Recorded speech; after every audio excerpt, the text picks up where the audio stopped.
एक महिला जी एका मल्टीनॅशनल कंपनीत नोकरी करत होती, ती नेहमीप्रमाणे तिच्या ऑफिसला जात होती.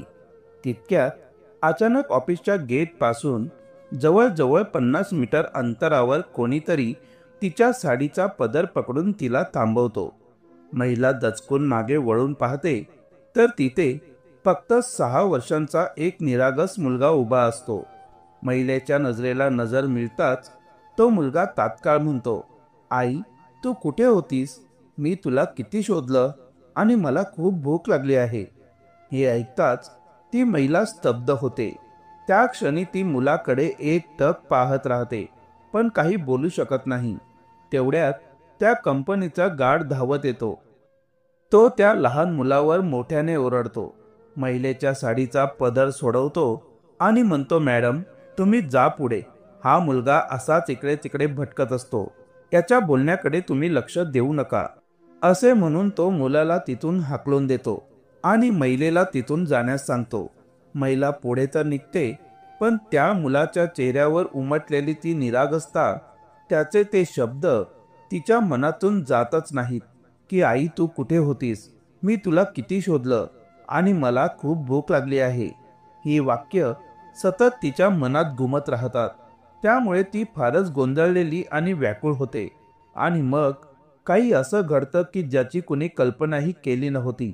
तो मुलगा कोण होता आणि त्याने असं का म्हटलं होतं, या मागचे सत्य जाणून घेण्यासाठी आपल्याला संपूर्ण कथा ऐकावी लागेल. चला तर मग आजच्या आपल्या या हृदयस्पर्शी कथेला सुरू करूयात. पण तत्पूर्वी माझी आपणास एक छोटीशी विनंती आहे की जर तुम्ही आमच्या चॅनलला सबस्क्राईब केलं नसेल तर सबस्क्राईब करून घ्या आणि व्हिडिओला लाईक करायला विसरू नका.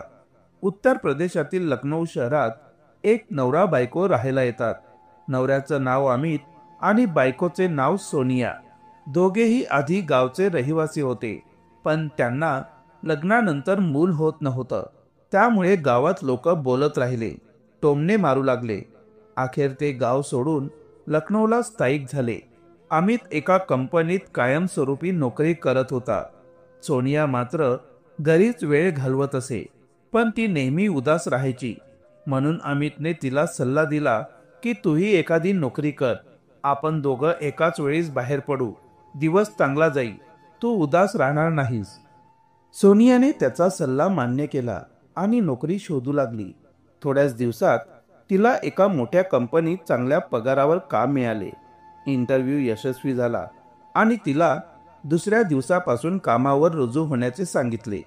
सोनिया खुश होऊन घरी आली आणि अमितला ही बातमी सांगितली. अमितही खूप आनंदी झाला. दुसरा दिवस उजाडला. अमित आणि सोनिया दोघेही आपापल्या कामासाठी बाहेर पडले. सोनिया ऑफिसच्या गेट जवळ पोहोचली तेव्हा अचानक कोणीतरी तिच्या साडीचा पदर पकडला. ती मागे वळली तर 6 वर्षांचा निरागस मुलगा उभा होता. तो म्हणाला, आई, तू कुठे होतीस? मी तुला किती शोधलं. मला खूप भूक लागली आहे. हे शब्द ऐकून सोनियाच्या अंतर्मनातील आईपणाची भावना जोरात जागी झाली, ज्याची ती अनेक वर्षांपासून आस लावून बसली होती. ते तिला त्या मुलाच्या चेहऱ्यात दिसू लागले. तिच्या डोळ्यात पाणी आलं.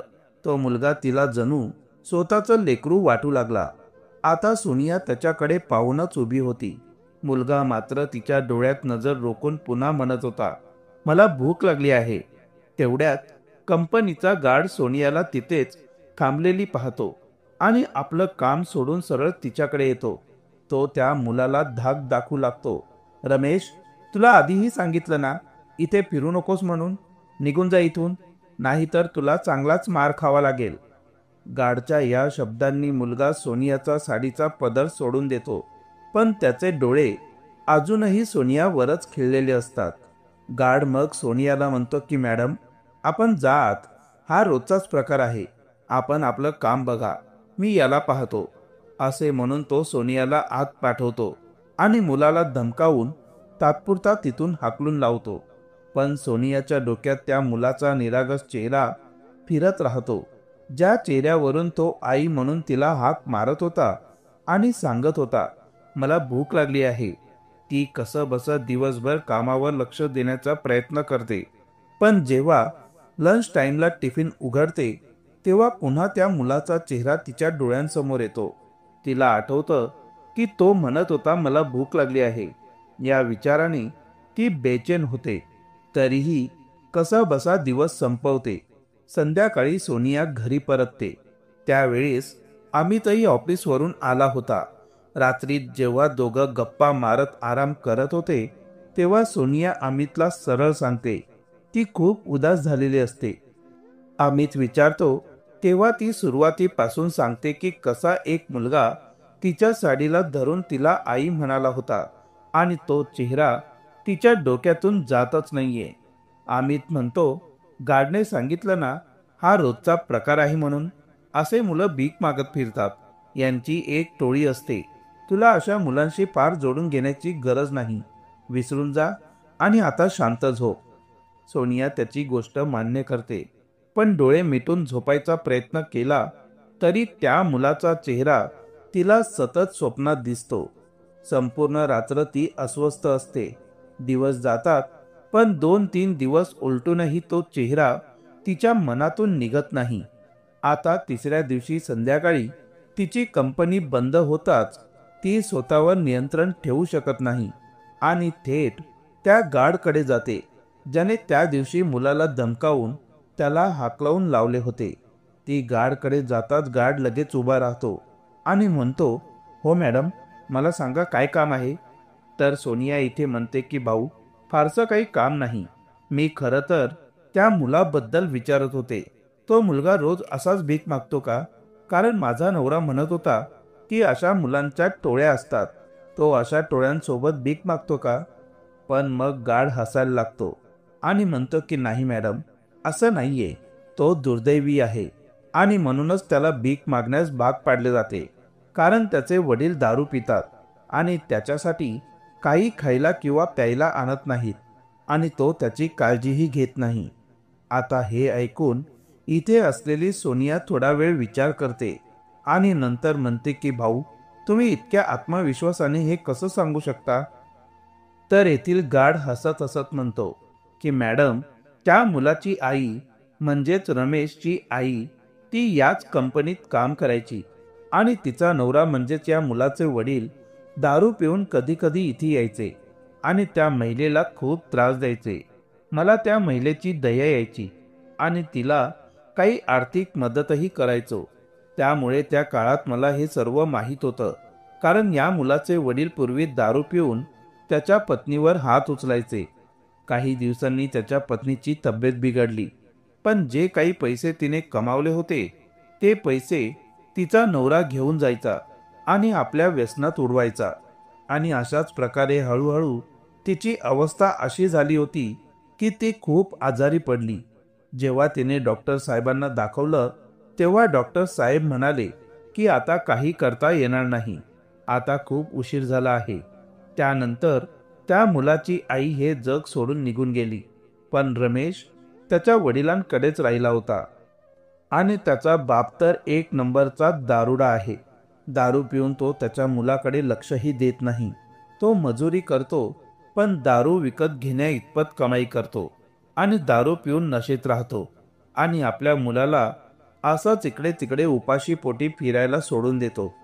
जरी रमेश वयाने शाळेत जाण्यायोग्य झाला होता तरीही त्याचे शिक्षण सुरू झाले नव्हते. गार्डने एकदा त्याच्या वडिलांना समजावलं होतं की तुम्ही मुलाला शाळेत टाका, त्याचं आयुष्य असं नासवू नका. पण त्याचे वडील उलट त्याच्याशी भांडू लागले आणि खूपच वाईट शब्द वापरले. म्हणून गार्डही हतबल झाला होता. तो म्हणाला, बापाच्या या वागण्यामुळे आम्हीही मुलाला त्याच्या नशिबावर सोडून दिलं आहे. फार वाईट वाटतं, पण काय करणार. हे ऐकताच सोनियाच्या अंतर्मनातील ममता जोरात उठून उभी राहते. तिच्या मनातून आवाज येतो, तू या मुलाला असं एकटं सोडू शकत नाहीस. किमान तू इथे असशील तोपर्यंत तरी त्याच्या अन्न पाण्याची काळजी घ्यायलाच हवी. कारण तो बिचारा आईशिवाय भटकत आहे आणि म्हणूनच प्रत्येक बाईमध्ये त्याला आपली आई दिसते. सोनिया गार्डला विचारते, भाऊ, तुला त्याचा घरचा पत्ता माहीत आहे का? गार्ड म्हणतो की हो मॅडम, माहीत आहे. तो इथल्या जवळच्या झोपडपट्टीत राहतो. तुम्हाला हवं असेल तर मी तुम्हाला त्या ठिकाणी घेऊन जाऊ शकतो. माझं घरही त्याच रस्त्यावर आहे. सोनिया त्याच्यासोबत जायला तयार होते. दोघं मिळून त्या झोपडपट्टीत पोहोचतात जिथे रमेश आणि त्याचे वडील राहत होते. पण तेथील घराला कुलूप लागलेलं असतं. मग गार्ड शेजाऱ्यांना विचारतो, इथे रमेश नावाचा 6 वर्षांचा मुलगा राहायचा. तो कुठे आहे? घराला कुलूप का आहे? तेव्हा शेजारी सांगतात, भाऊ काय सांगू, 3 दिवसांपूर्वी त्याच्या बापाला काय भूत चावलं कोण जाणे. त्याने मुलाला एवढं मारलं की तो जागीच बेशुद्ध पडला. मुलगा बेशुद्ध पडल्यावर त्याचा बाप भानावर आला. त्याला वाटलं माझ्या हातून मुलगा मेलाच की काय, आणि घाबरून तो घर सोडून पळून गेला. आम्हाला समजलं की काहीतरी मोठं चुकीचं घडलं आहे. आम्ही झोपडीत गेलो तर रमेश बेशुद्ध अवस्थेत पडलेला होता. आम्ही त्याला उचलून लगेच सरकारी हॉस्पिटलमध्ये दाखल केलं, नाहीतर मुलाचा जीव गेला असता. हे ऐकताच गार्डच्या डोळ्यात पाणी येतं आणि तो रडू लागतो. लोकांनी त्याला विचारलं की भाऊ तू का रडतो आहेस?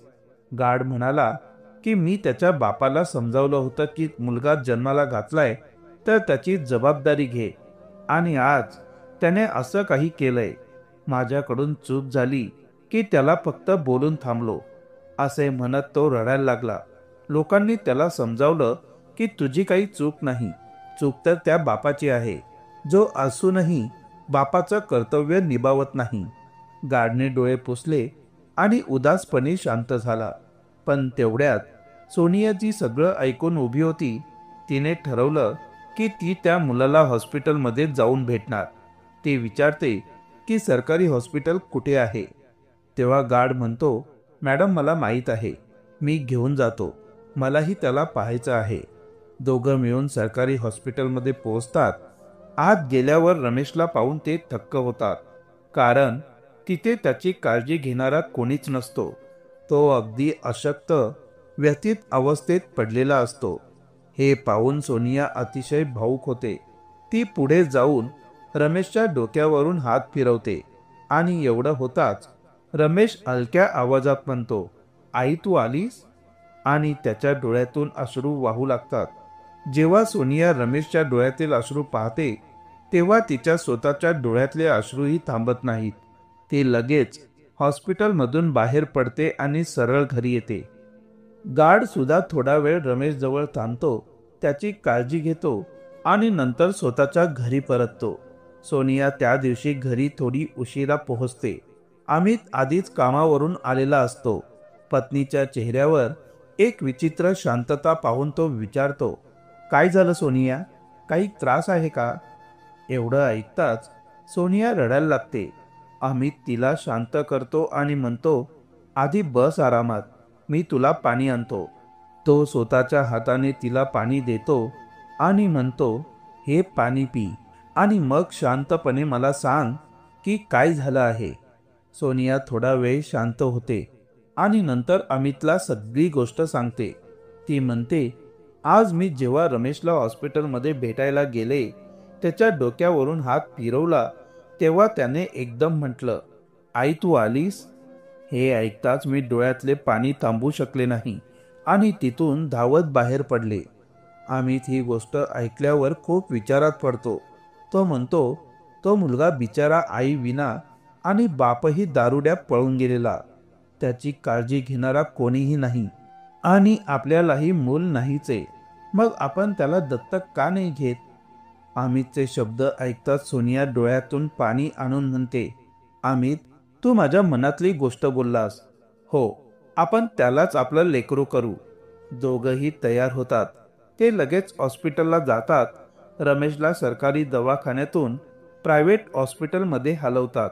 चांगल्या उपचारांची सोय करतात. उपचारांच्या काळात सोनिया दिवस रात्र त्याच्या जवळ बसते. त्याच्या डोक्यावरून हात फिरवते, त्याला आपल्या मांडीवर झोपवते आणि म्हणते, बाळा तू माझाच मुलगा आहेस आणि मी तुझी आई आहे. हळूहळू रमेशही सोनिया आणि अमितवर माया करू लागतो. तो त्यांना खरे आई वडील मानू लागतो. मग सोनिया आणि अमित झोपडपट्टी वासियांना विचारतात, तुम्हाला काही हरकत नसेल तर आम्ही या मुलाला दत्तक घ्यायला तयार आहोत. लोकही म्हणतात की आम्हाला काहीच हरकत नाहीये. त्याचा बाप परत आला तरी त्याच्या आयुष्याची वाटच लावणार आहे. पण तुम्ही शिकलेले चांगले आहात, मुलगा तुमच्याकडे सुरक्षित राहील. मग अमित थेट पोलिसांकडे जातो, सर्व घटना सांगतो. झोपडपट्टी वासियांची साक्ष घेऊन कायदेशीर प्रक्रिया सुरू करतो. पोलिसांनाही काही हरकत नसते. त्यांना खात्री पटते की अमित आणि सोनिया मुलाला चांगल्या प्रकारे वाढवू शकतात. कागदपत्रांची पूर्तता करून रमेश त्यांना अधिकृतपणे दत्तक दिला जातो. रमेश हळूहळू पूर्ण बरा होतो. सोनिया आणि अमित त्याला घरी आणतात. सुरुवातीला रमेश थोडा संकोच करत इथे तिथे पाहतो, पण नंतर त्याला सगळ्या आधुनिक गोष्टींची सवय होते. ते दोघे त्याचा एका चांगल्या शाळेत प्रवेश करून देतात. रमेश अभ्यासात आणि वागण्यात हळूहळू सुधारतो. काही काळाने अमित आणि सोनिया आपल्या गावी परत येतात.